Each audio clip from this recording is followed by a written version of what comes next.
In a world made beautiful by gardens, come the turkeys. Creatures so vile and destructive that they threaten the sanctity of the Australian backyard. From just south of Sydney to that pointy bit near the top, fear reigns supreme. So watch out. They're coming to your garden, and they're gonna gobble it up. Now, that may be overstating the reality, but it is true that scrub turkey numbers are on the rise and that they damage the plants that we grow. There must be some middle ground, a way to coexist with them. And to do that, we need to understand what makes a scrub turkey tick. And there's no one who understands scrub turkeys better than scrub turkey whisperer Darryl Jones. Even when you've got a couple of virile gardeners like us, putting a mound this size together is quite a lot of work. Why do scrub turkeys bother? It's the male trying to make real estate. He's trying to attract females, and this is going to turn into an incubator for their eggs. The girls turn up at the mounds and check out to make sure they're absolutely perfect for their requirements. They've got to be the right size, the right temperature, and a good male who's going to look after it for her. When the organic matter starts to break down, it forms heat, and the females can then lay their eggs deep down in the mound, and it will be incubated, just like a bird would be sitting on an egg.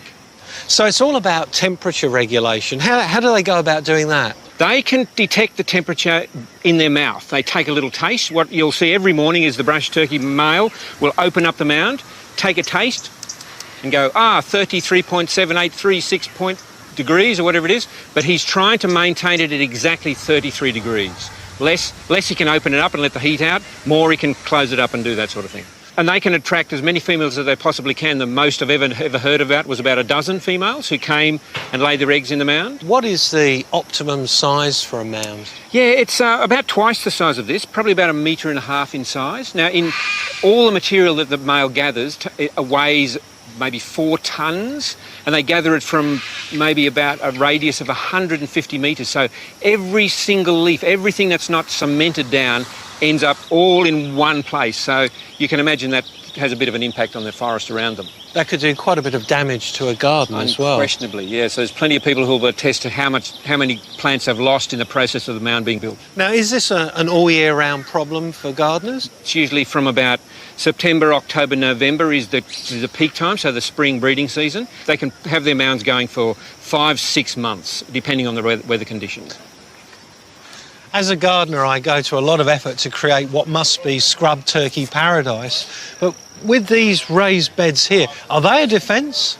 Well, they can be. It really depends on how high they are. So with a scrub turkey, if they can't see it, it doesn't exist. So this one's a little bit low because the turkey comes to about this high, so they can actually see over the bed and they can see what's in there. So we need a taller one. It just needs to be slightly taller than the bird itself. So there's some tall ones around here. So this one's a good size. This is significantly higher than the eye of the scrub turkey, so they won't see over that. So they'll be down here. They won't see any of the vegetables here. So it could be quite easy to fence them out of a garden completely. Yeah, well, that's surprising. The fence doesn't need to be really large. You'd think a big bird like that does fly, often. If it's walking along the ground and the fence is higher than it just doesn't get over the fence. A lot of gardeners have told me that using mirrors is a form of deterrent for scrub turkeys. How does that work? Look, I'm the biggest fan of the brush turkey there is, but I'm here to tell you that they're not real smart. If they see an image of another brush turkey in a mirror, it will just see another brush turkey that it wants to beat up, usually. So it's going to attract them more than deter them. I don't think it's a good idea. OK, so that's a myth. That's definitely a myth. We've seen how to stop scrub turkeys, but they also create a really useful end product, compost. How can we put that to our advantage? Well, it's already there. At the end of the season, as long as all the eggs have hatched and the babies have gone, which is, around about February or time, the brush turkey will leave. He'll just leave it behind. Fantastic resource. 4 tonnes of gorgeous material that mixed in with the soil and the organic matter. That can be then used on your own garden, so you can just spread it out over the whole place.